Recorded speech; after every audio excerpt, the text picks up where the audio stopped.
We're calling the meeting to order. Record and/or broadcast of this meeting is being made at the direction of the board. It may capture sound, images, and sounds of those attending the meeting, which is live now. So, do I call roll still, or are we now able to move beyond the agenda? You do not need to call roll. Thank you. Let's do the pledge of allegiance.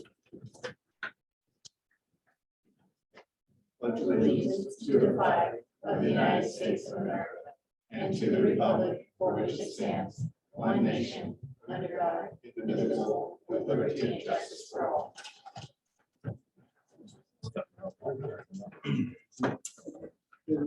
Members of the board have any comments on the agenda? Changes they'd like to make? Not, I get a motion to accept the agenda as presented. Mayor, thank you. Second. Thank you, Shelley. Motion by Vladimir, second by Shelley for the agenda. All in favor, say yes. Yes. Yep, I vote. Thank you. Closed session, no action was taken. Mr. Bear. Yes, good evening. Great to see everyone back. Great to see an audience.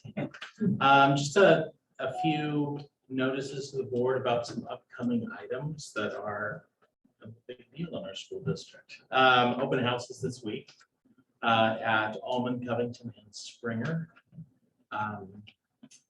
Almond 6:30, Covington 6, Springer 5:30. You can follow up with an email on that. And we also have a couple of STEM expos this week as well at Oak and Santa Rita. Those start, is it 5 at both of them? Yep, 5 5 to 7 at both. Next week, of course, is spring break. And then following that, we're excited the next weekend Junior Olympics is back.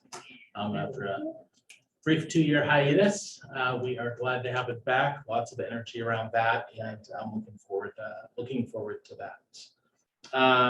Also on your calendars to place would be our Teacher of the Year and Employee of the Year celebration. It is on May 4 of this year. Again, send you more about that, a reminder of that. And then lastly, I am the week after spring break for the school districts, us, Mount View, Wisman, MVLA, and Palo Alto, who are involved in the housing project at 231 Grant. We are actually we've asked to meet with project developers to iron out some details on that.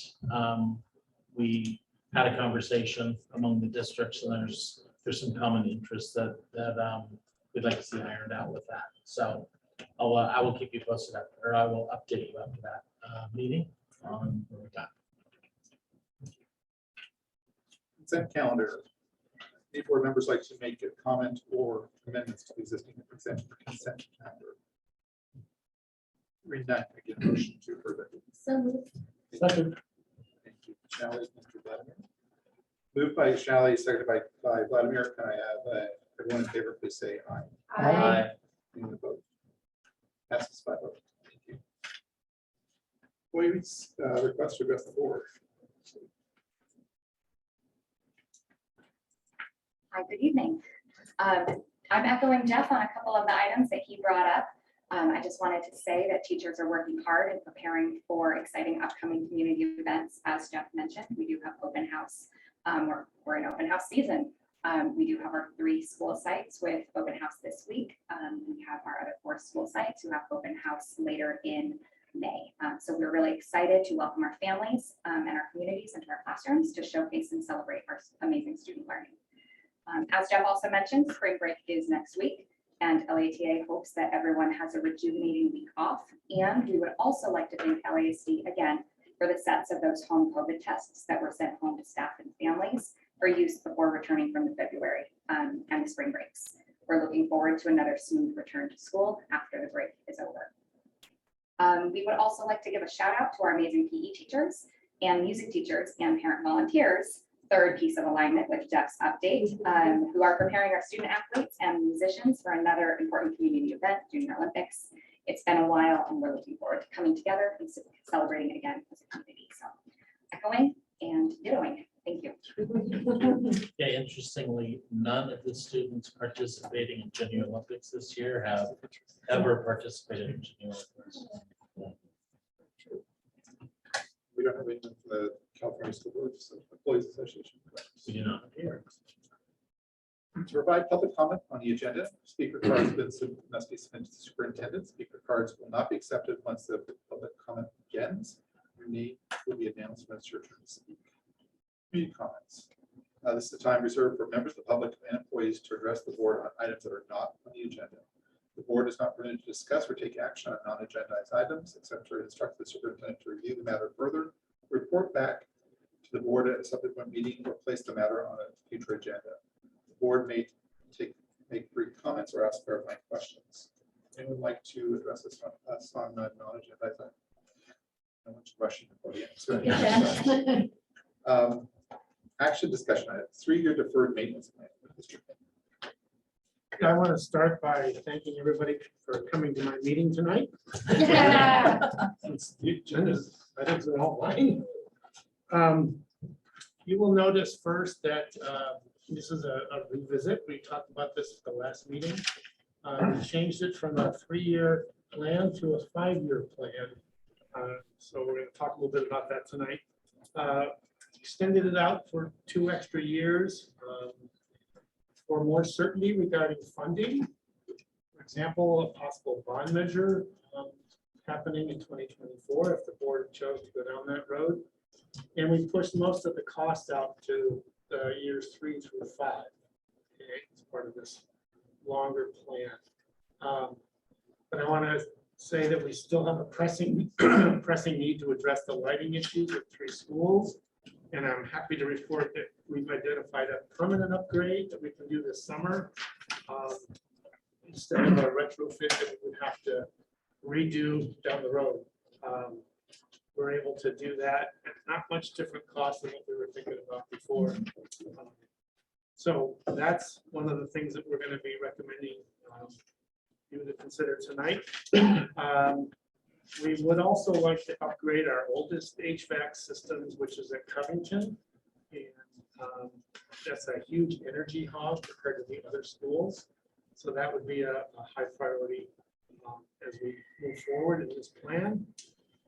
Lisa's going to share rather briefly the updated slides. And they end with that proposed timeline of costs. Then we want to hear from you guys, from the board, your thoughts, questions as they relate to the information and the options that we're putting in front of you that we shared as backup to the agenda item. It's attached to the agenda. So without any further ado, Lisa, are you there? Can you hear us? I'm there, yes. So you just have to signal us for when to change the slides. Marcy's sitting back there in the corner. Okay, well, thank you. And I think, yeah, Randy and I really tried to get very focused here on what could happen. And the next slide, thank you. Next. It takes a minute. Okay. Marcy's working on it.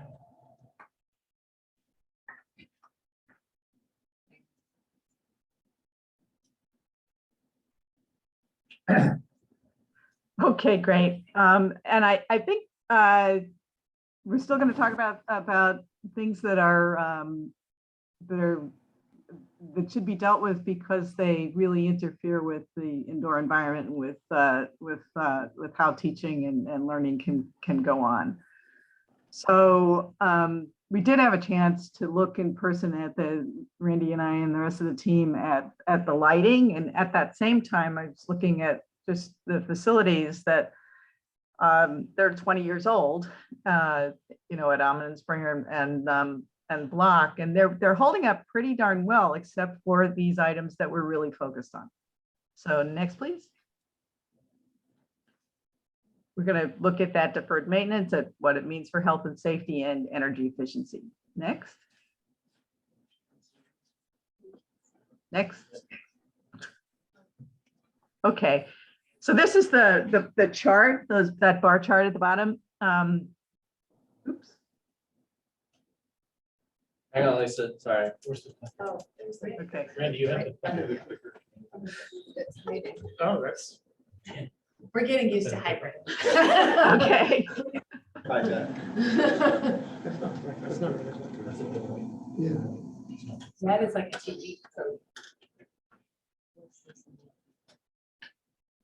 Okay, here we are again. So that chart is something that we looked at back in 2013. And you can see there were two schools that really stood out in terms of energy, being energy hogs, and they were Egan and Covington. So I've noted there that Egan, that was before the new roof and the new HVAC that we put in there. Now Egan's a lot better. We don't have all of the schools, but you can imagine that bar dropping down and just leaving Covington sticking out.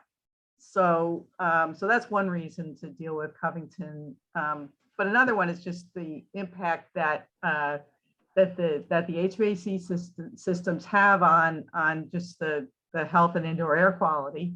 And these charts are just why everybody's paying a lot more attention now. And if we look at the next slide, that is Covington.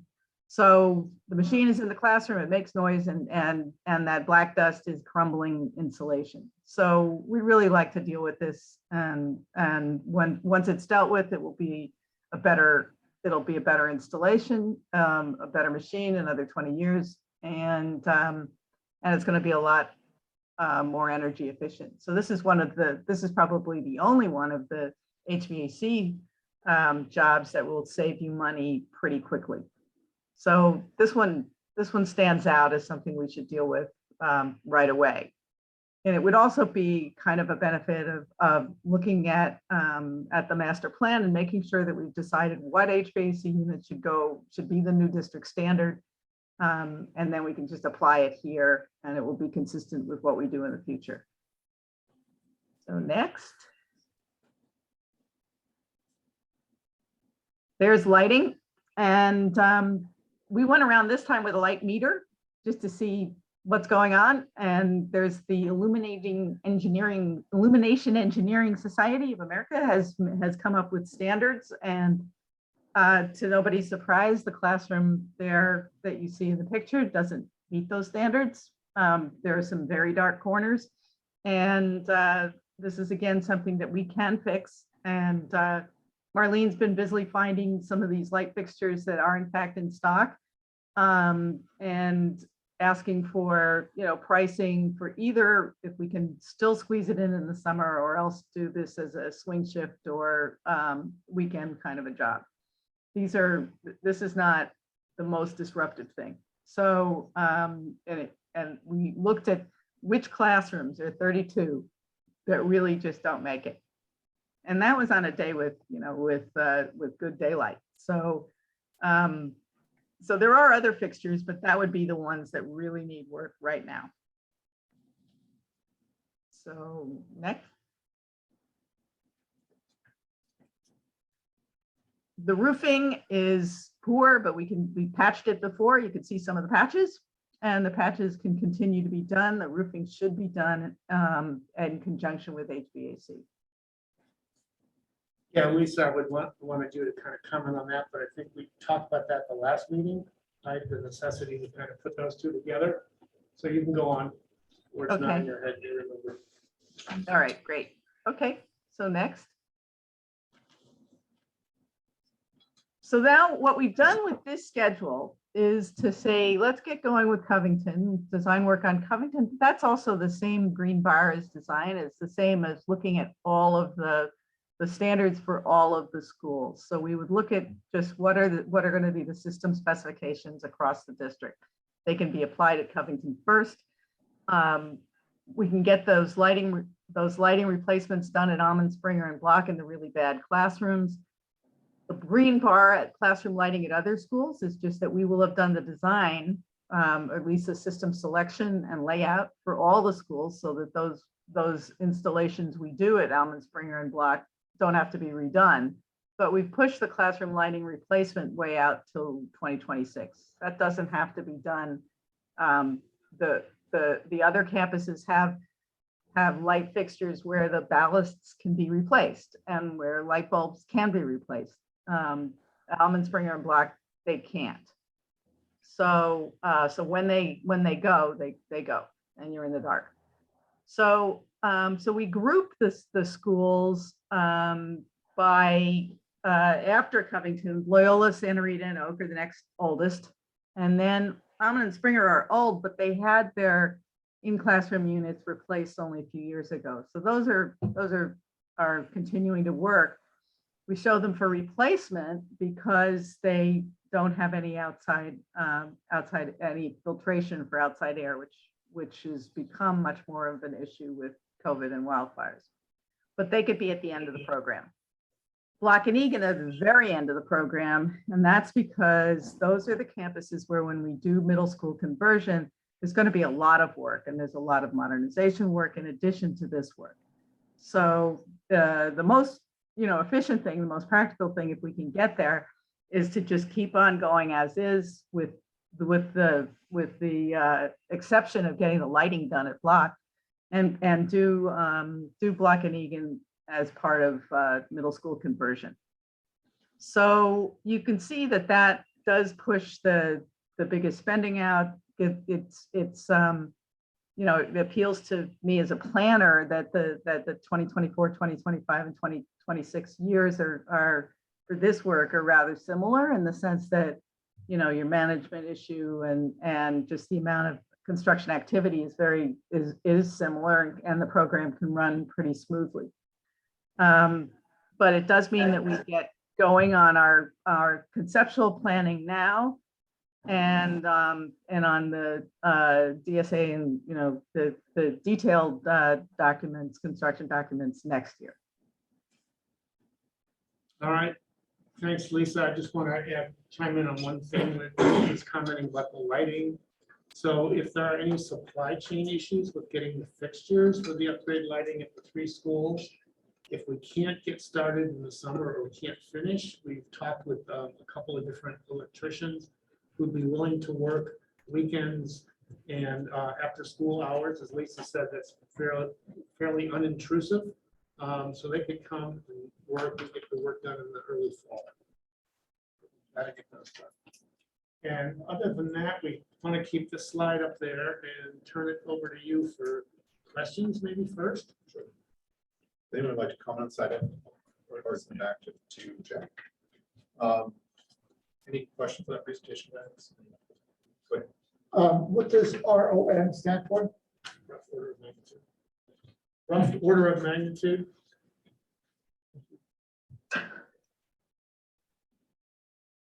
Best we can do until we can design it. There are my questions. Underneath the modernization cost line, there's AE, DSA, CM, cost estimating inspectors, etc. Yes. What are those acronyms? AE is Architects and Engineers. DSA is the Division of the State Architect. CM is the Construction Manager. Cost estimating, you probably want to have third parties do that. Inspectors are the people that both do the required inspections from the DSA point of view, but also from the construction management point of view. So your fees are in that line? They're in that line. They're maybe half of it or something like that. The DSA is remarkably expensive. That represents all our estimated soft costs, right, Lisa? Yeah, I wanted to make sure. And in this one, I think if you remember, the soft costs were kind of high before. One thing that's often put into that line is contingency. And this time I just increased the cost of each job, the hard cost. So those are higher than you saw them last time, but that's because I put the more of the float in there instead of having it look like it was a soft cost.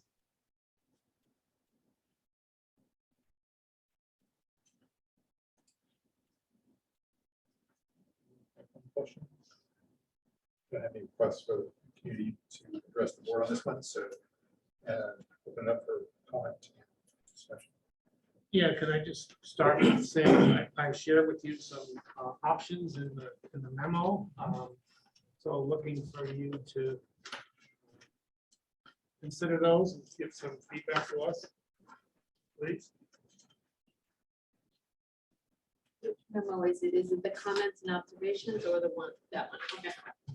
Yeah, a lot of little documents. Yeah, I get it. memo Thank you. from me too.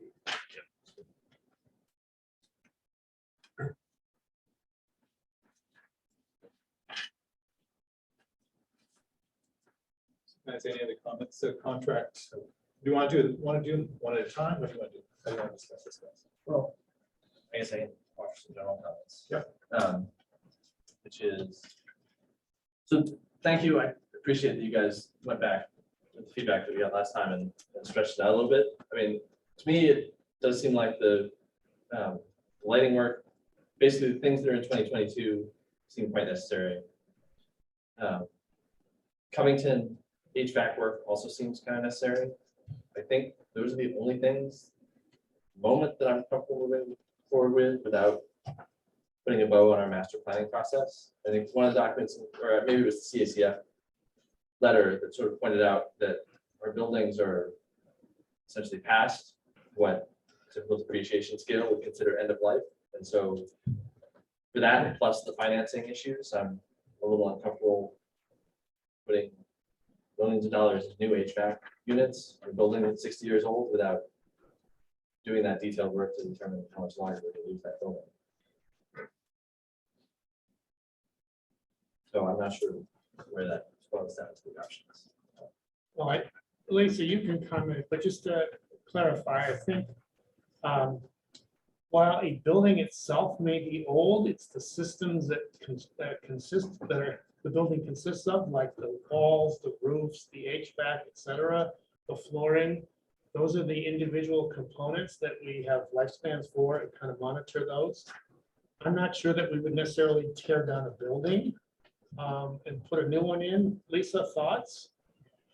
Yeah, I example, think well, you could compare the remodeled buildings that block with Egan. At Egan, they did not do work on the envelopes of the buildings, and those are done. Those buildings we do show in middle school, conversion that we'll have to demolish a bunch of those.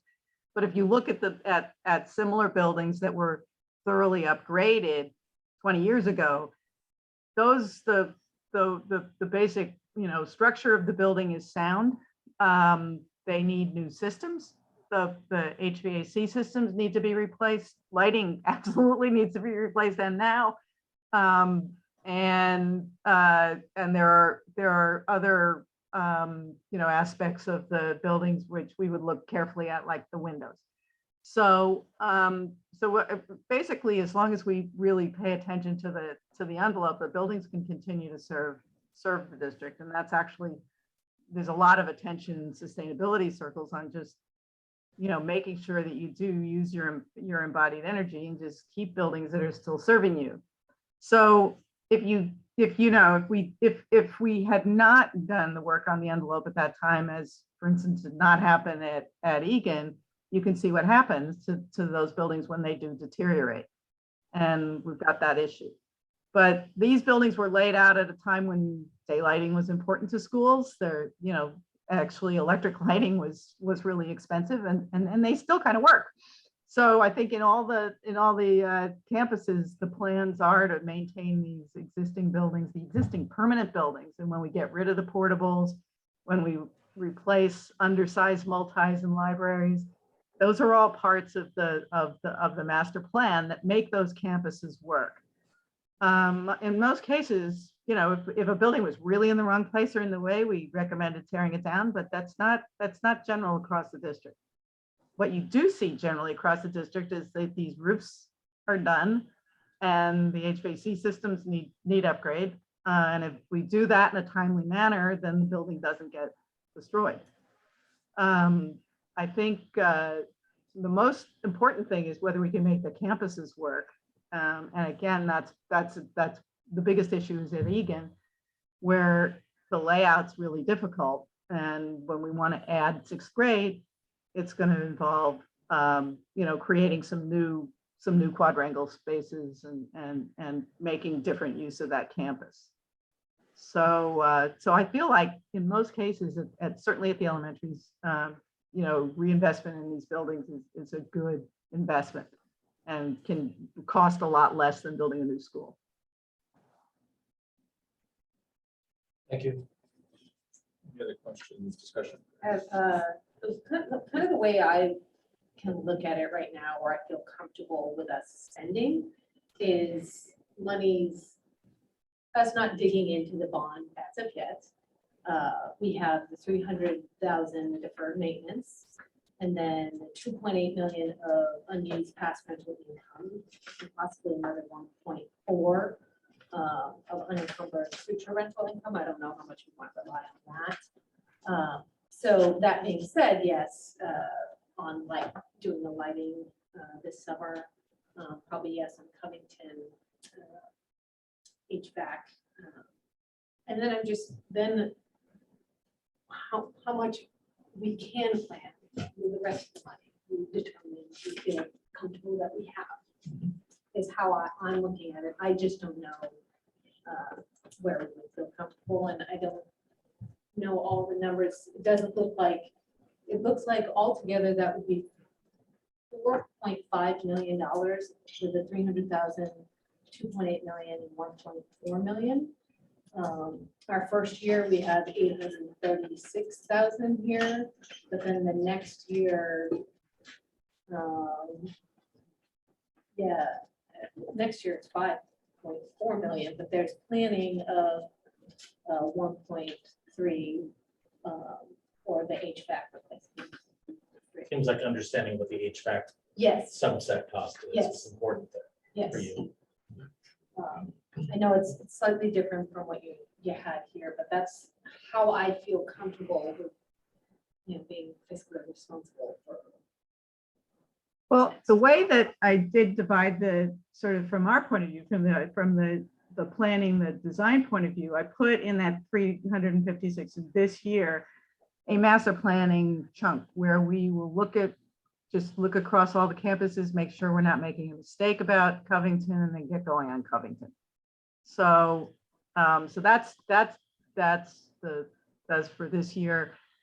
As I said, I think that, the HVAC replacement at 3,300,000, that's based on the number of classrooms, and the roofing is based on the square footage. So the roofing and that HVAC together for Covington make that a complete job.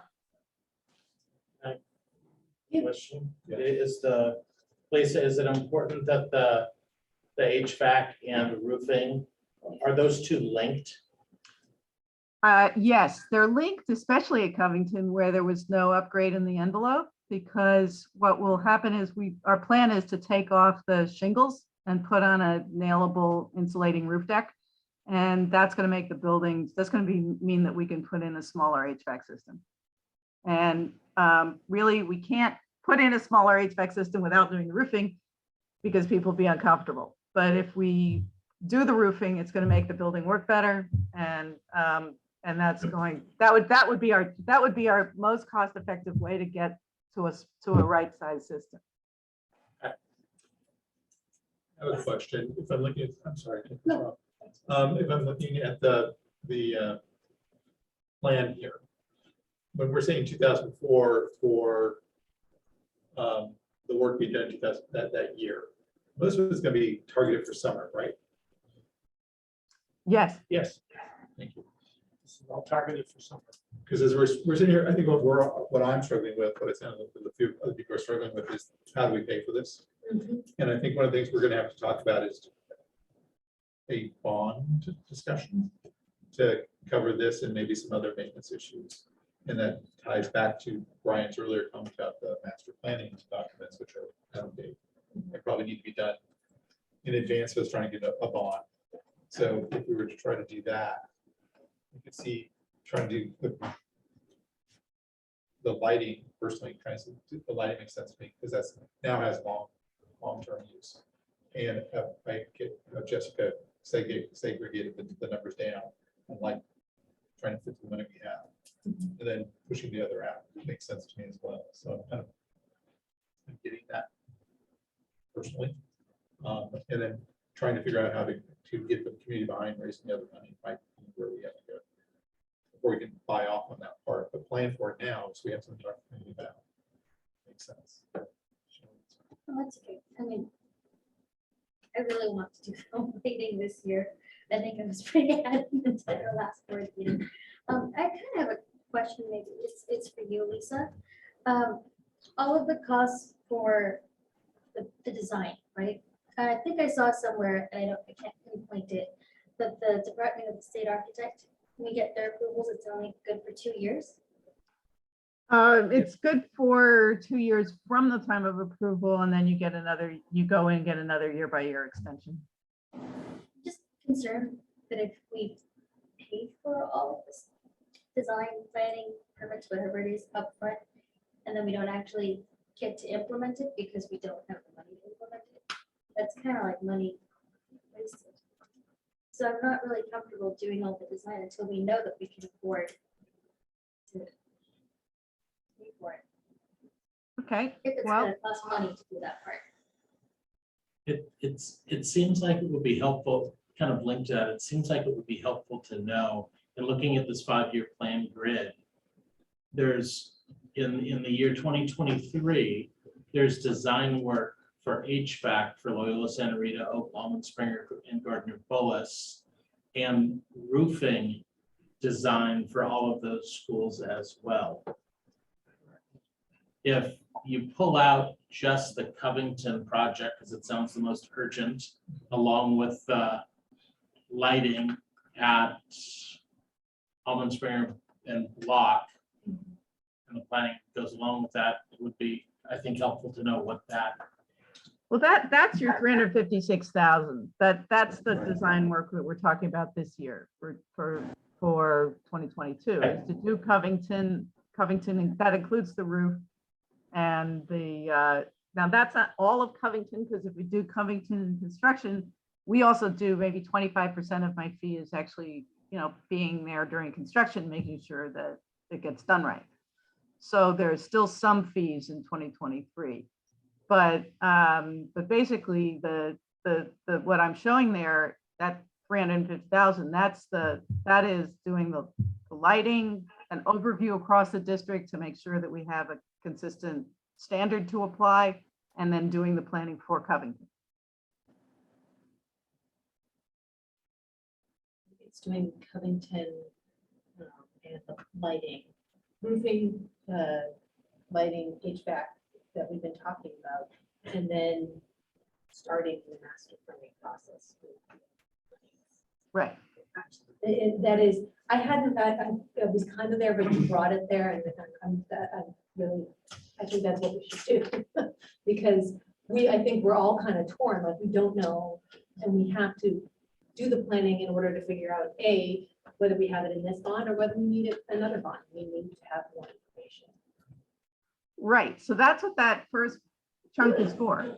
It's to look at all the schools, make sure that we've got something that's going to apply across the board. And then, I mean, the thing that I would say makes the most sense about the 2023 number would be like the fees number would be to take Egan and Block out of it. And, I didn't want to leave Egan and Block out of the maintenance chart because they need so much work, but Egan and Block need a lot more work. And, in reality, that'll be done to get as one job. Got it. Lisa, we took them out, remember? I moved them to the back. I moved the construction to the back. And I think you moved the planning costs back too. Oh, sorry, I did. I moved it to 2025. We did. Yep, sorry about that. Yes, we did. Oh, good. I'm glad we did that. That was the right thing. So again, it seems like it would be helpful to know what it would cost without the planning portions for the green boxes in 2023 without those. Yeah. Yes. Take that $1.3 million out. Is I that, mean, is it's that not what the it is? whole, 'Cause it's I- not the whole, no, it's not the whole thing. I mean, take at least $1 million out. I assume there's some Yeah, there's, inspecting and DSA work with the Right, Covington I'm saying project take, and stuff. take $1 million out of that, so, and leave the, you know, Okay, leave the 300.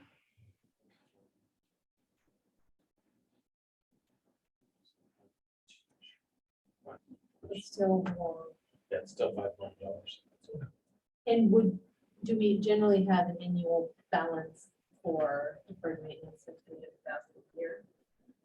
So in the end, it's 4.8 if we trust the 1.4 unencumbered future rental. 2, but it's still less, but not much. in the balance, one way to make up the balance would be to draw down on the $25 or $26 million in the bond. To do that, borrowing against the future as well. Understand that. Yeah. We do.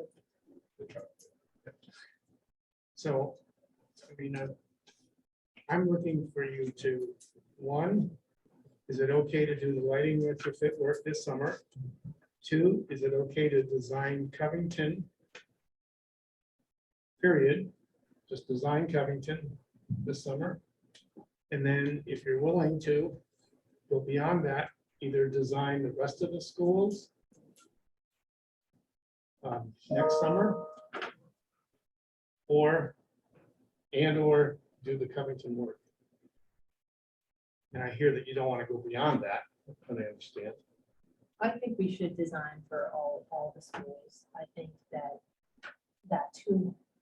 200,000 that we're coming up short is planning for everything in the future as it relates to another bond we have to do. I think that it is actually very much worth our money, our investment. So I'm comfortable with that. But I'm a little torn just because it's hard for me. I mean, it's hard for me to know what additional planning level we get to, right? Like, it doesn't seem to me to make sense to do planning for work that's not gonna happen until 2025, when we have no idea where that funding is gonna come from. But I mean, I agree that for the purposes of, there's a certain amount of planning we have to do to update and finalize the master plan, right? So that has to be done, and I just have no visibility into how much of that is sort of included in. I don't think any of that's included here.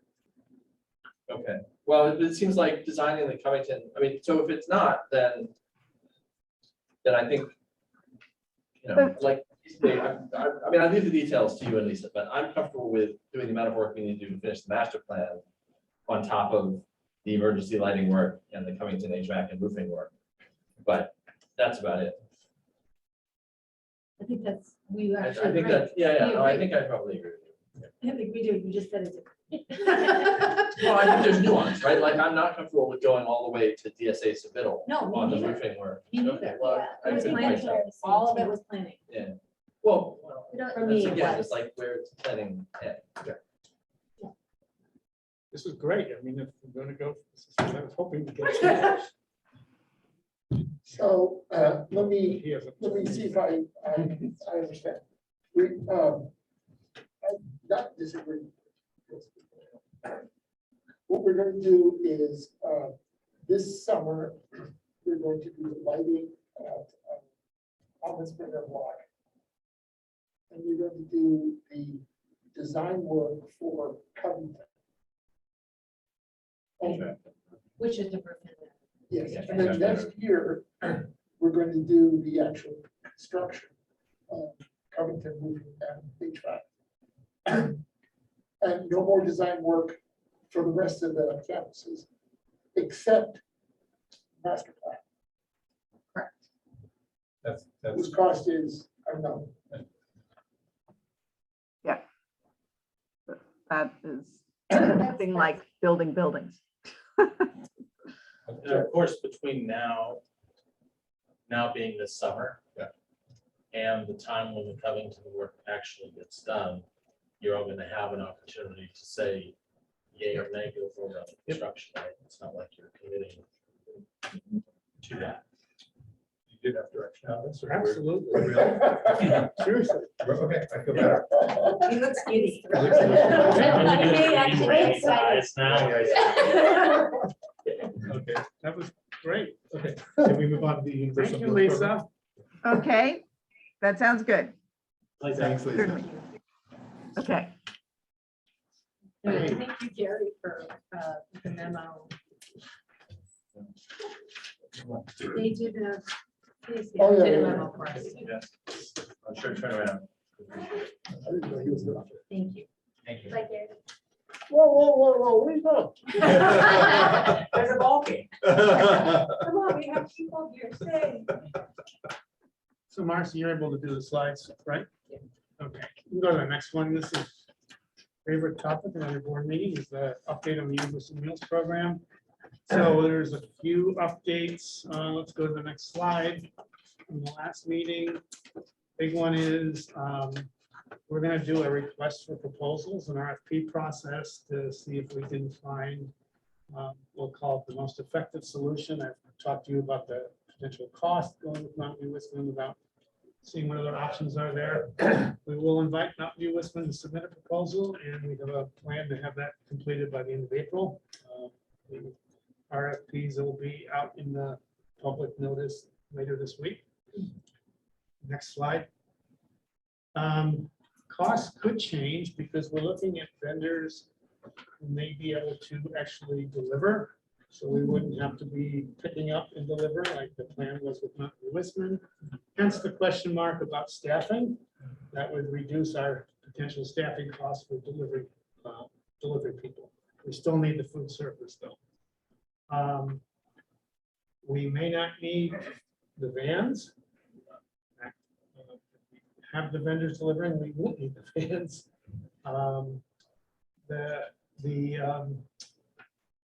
Equipment, we have preliminary estimate up there, $250,000. We got some quotes recently, and it's going to be less than that. So make sure that I'm having the staff make sure that we have all the items identified before I put any numbers on there. And we finalized the cost on the point of service meal tracking software and hardware. You can see it on the slide. Some of it's ongoing. It's about half of it's ongoing and half of it's one time. We still don't have enough detail for cost out what the facility modifications would be. Next slide, Marcy. Meal costs. I left the red on there from the last meeting because of the changes there. Pointed the red arrow to the one change where I took off the reimbursement rates. It's difficult right now to get certainty on the reimbursement rates. I've heard from one source as low as $4.50, and I hear other sources is $6.60. Again, it's not going to be finalized until July. Is that total, Randy, for both meals? I'm worried the $4 one is not total, and I'm waiting to hear back from Sacramento to verify that, because the $6 number sounds more realistic. Anyways, this is quite an adventure. I'm trying to figure it out without a lot of concrete information. So hopefully by the next board meeting, I'll know what the actual, a much better sense of what the reimbursement rates are.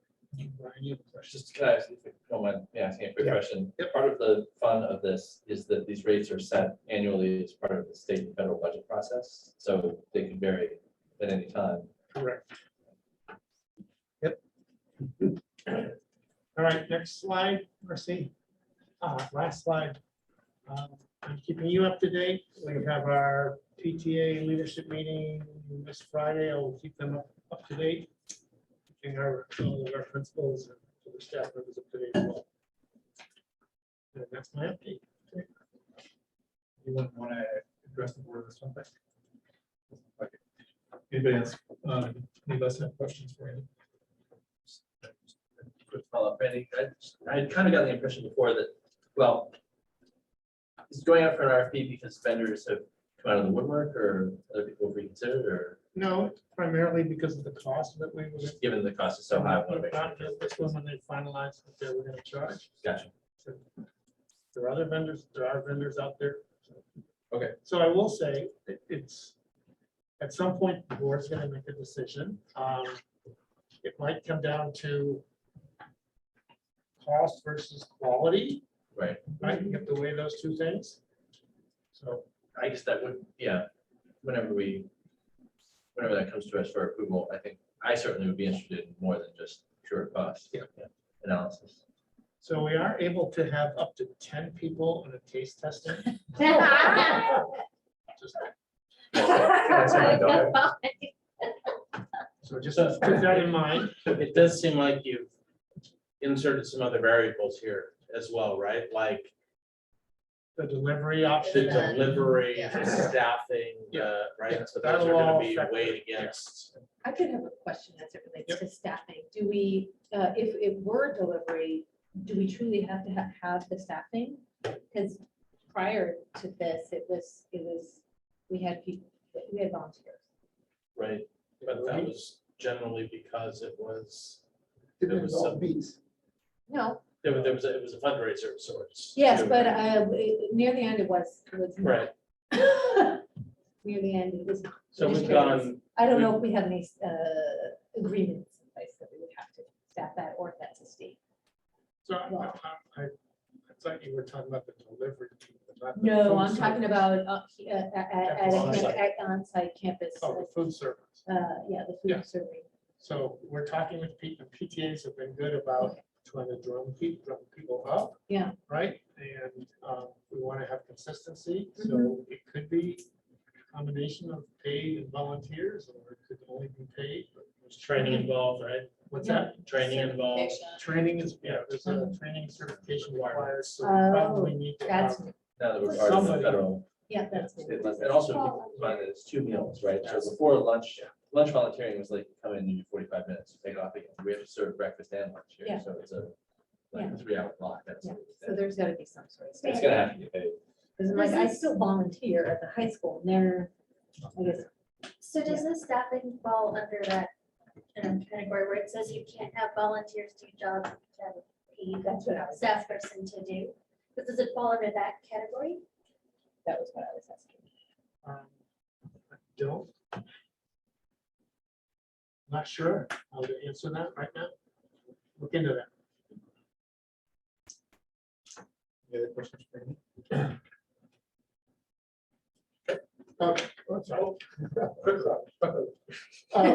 Sorry. You know, the way you phrased it here, which was now doing the RFP and involving us with Lisbon, I sort of had thought that it would be much more cooperative between the two of us. And I was hoping that would give us economies of scale as more, solid, more vendors and stuff like that. And I'm just a little bit, you know, treating them like another vendor. The way you phrased it, at least, it seemed that way. But anyway, the point of meal tracking software. For Clark. Otherwise, we could have a person sit there and do it instead of having it done by computer. Yeah. Okay, all right, that's all. No problem. Okay, we can move on to item number 3, public hearing of adult fees. Yeah, this probably is one of my items. So we're required to have a public hearing before we can take action through a resolution, which is your next agenda item. Every 2 years, the state allows an increase in developer fees. If there is a study done that shows that it is necessary to deal with enrollment growth or the enrollment of your district compared to your permanent facilities. So we had our developer fee consultant who's done a study for the last several years for us. We did one 2 years ago. So it's an addendum to a bigger study we did maybe 4 years ago. And that study indicates that we do have the ability to increase our developer fees and meet the state requirement to do that. So I'm just gonna, it's attached and I'm gonna turn the public hearing back to you and then you'll know this. Go on the resolution, where I'm gonna recommend that you approve the increase. Are you gonna outline during the hearing, you're gonna outline the increase? Or are you gonna- I gotta go and look, make sure I have the right numbers. We're gonna suspend our existing meeting. Now gonna open the public hearing on this topic. We will now take public input about this agenda item. If there's anyone who'd like to try to speak in card or just pop up the microphone. So I do have one, that one, is the cost differential. The other question I had, Randy, is we're only allowed to do this every 2 years, right? Every 2 years, correct.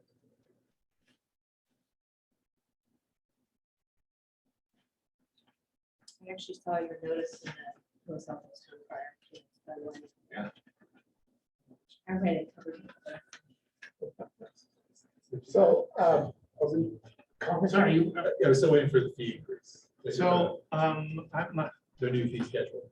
yeah, I'm trying to Okay, it's find it. $3.19 per square foot for residential development, and 52 cents per square foot for commercial and industrial property. Right, those are the new numbers, and I think it's about a 17% increase. If I That's right. recall. Thought you'd say you're right. Yeah. Let me see. All right. It's okay. I mean, no one requesting time to comment. I think we can close the public hearing. And move on to for discussion resolution. Any other questions for Amy on this topic? So I have a comment. If you consider that an apartment would be 1,200 square feet, that's about $4,000 worth of money that you get out of that, which doesn't come anywhere close to covering the cost of the students that may come on back. So, you know, of course, I approve it. Or not approve it, I would vote to approve it. But the only other thing that I would say is that I found it a little bit unclear.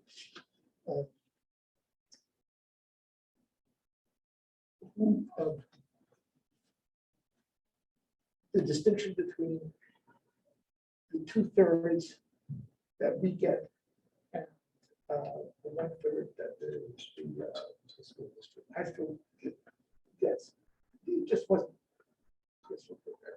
But as long as we state that that's what it is, that This is about our portion of this, of the Of the state total, tax, and yes. it's the 2/3 that we're talking about. Yes. That's all. it's fine.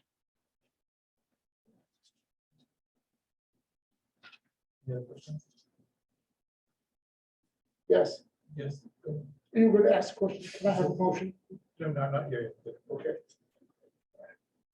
The board of trustees will consider approving resolution to increase developer fees for the school facilities as authorized by the Education Code 17-620 and Government Code 65995. Resolution 21/22-22 increasing developer fees. 22/12. Can I get a motion to approve? Yes. So moved. I'll second. Thank you, Vladimir and Shelley. All in favor, say aye. Aye. Anyone opposed? Sounds like not. Passes 5-0. Thank you. That was the last action I had for this evening. Board administration files. Sandra. Sure, I was going to say many of the same things as both Jeff and Kate, but I'll add in some new pieces. Greg Drummond and I met with our partners at Mentor Tutor Connection this morning for about an hour to kind of have a little update on where we've been. So I wanted to let you know that we've had about almost 30 Mentor Tutor community tutors working with our grade 4 through 8th grade students. ELA, math, science. So they're thrilled and we're thrilled that they have been able to get so many tutors to support our students. We have trained about 25 reading fellows at this point in time. Never have we had 25 working at one time, but they work for a cycle and then some continue and others cycle off, which is fantastic. They have been surveying our teachers of the students who are participating in reading fellows and getting really terrific feedback. We've been looking at data of how those students are performing over time, which is terrific, all very positive. And then we started talking about our partnership for next year and how we might want to grow. We talked about a math fellows program because they have a few tutors who are more interested in working with students around math than in English. We talked about some intervention support for after school or before school, because I know all of our schools are finding a challenge of hiring our own staff to be able to provide interventions. So a great partnership moving forward. They're doing some strategic planning with their big group tomorrow. So it was a great meeting and we're so thankful for their really strong partnership. So tremendous, it really is. This Thursday, we are going in front of the Commission for Teacher Credentialing. We got our time somewhere around 10:30 and we're seeking our approval for stage 3. We will have stage 4 ready to go, and we are very hopeful that we'll have our own induction program starting in the fall, which is fantastic. And if they didn't go out today, they're going out tomorrow, but our summer school round 1 invitations for our summer academy program. We have a rising first grade through rising 8th grade. We are slated to be able to serve more than 200 students. So that's an uptick. We wanted to widen the number of students that we are able to serve. So we have 3 rounds of students identified right now. So first round going out this week, and then we will invite second rounds as people decline. And we're hopeful that we'll be able to send an invitation to every person who's on the list, every student who's on the list. That's it for me. A quick question. Yeah, sure. Sorry. Will we get a presentation about what summer school's gonna look like? Sure. Yeah. Absolutely. Thank you. It was like, summer school, oh, I want to hear more. Yeah. Okay. For sure. Thanks. Sorry. Randy? Yeah, I don't have anything, but I will say, I just did it back of the envelope. If we had those fees and developer fees in this year, we would have had an extra $400,000 in collections this year. It'd be significant. I don't have anything else. I attended a wellness committee. Oh, yeah, I forgot about that one. Yep. That was pretty exciting. But other than that, that's it. I attended Santa Rita's International Day dances last week, which were very nice. There are also, I think there were over a dozen retired teachers there as Yeah, well, so so it was fun. great to catch up with all those folks. I attended the virtual State of the Cities, had an ambassadors meeting. Yeah.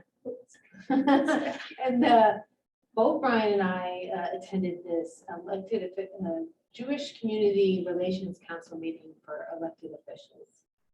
They wanted to know how we could support them and vice versa, how they could support us. And I went to the Los Altos History Museum Gala this weekend. It's nice to be back to somewhat normal. It was outside. Leonard?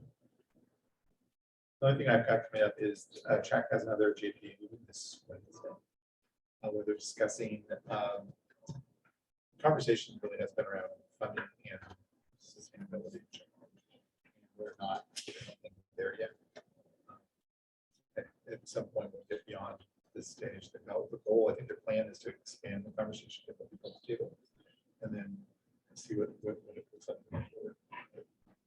definitely, there's significant costs that we're talking about. That's it. I think we are adjourned. We're just